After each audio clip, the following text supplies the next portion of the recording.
Қазақ хандығының 15 ғасырда құрылуы, қазіргі Қазақстанның далалық аймақтарына ислам дінінің терең енуі аясында жүзеге асты. Дәстүрлі нанымдар тәңіршілдік, шамандық ықпалын сақтағанымен, бұл кезге дейін ислам ресми идеология ретінде танылып, түрлі қазақ тайпаларын біріктіруде маңызды рөл атқарды. 15 ғасыр.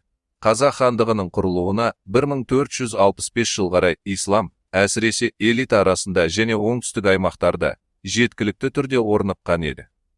Қазақ хандығының негізін қалаушылар, сұлтандар Жәнібек пен Керей, исламды ресми идеология ретінде таныды. 16-17 ғасырлар. Орта Азия халықтарымен және еділ татарларымен қарқынды экономикалық және мәдени байланыстар исламның одан әрі таралуына ықпал етті. Сопылық уағызшылар, мысалы, Нақшбандия, Ясавия, Қадирия бауырластықтарынан көшпенділерді исламдандыруда басты рөл атқарды.